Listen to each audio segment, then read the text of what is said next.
குடி செயல் வகை.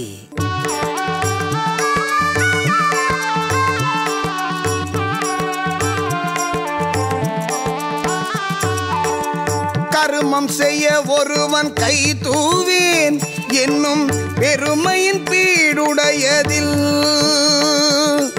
ஆழ்வினையும் ஆன்ற அறிவும் என இரண்டின் நீள்வினையால் நீளும் குடி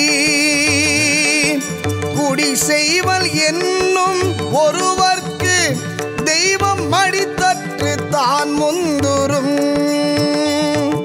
சூழாமல் தானே முடிவெய்தும் தம் குடியை தாழாது உஞற்றுபவர்க்கு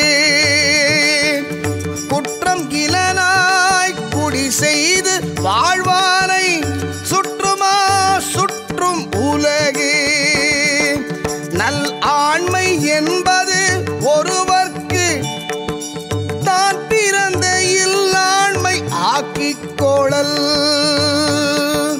அமர் அகத்து வன் கண்ணர் போல தமர் அகத்தும் ஆற்றுவார் மீட்டே பொறை குடி செய்வார்க்கு இல்லை பருவம் மடி செய்து மானம் கருத கெடும் இடும்பைக்கு கொள்கலம் கொல்லோ குடும்பத்தை குற்றம் மறைப்பான் உடம்பு இடுக்கண்கால் கொன்றிட வீழும் அடுத்தூன்றும் நல்லாள் இல்லாத குடி. குடிமேன்மையை உயர்த்த கொண்ட பணியை முடிக்காமல் விடேன் என்னும் உறுதியைப் போல் சிறந்தது இல்லை. முயற்சியும் அறிவும் உடையவன் குடும்பம் உயர்ச்சி அடையும்.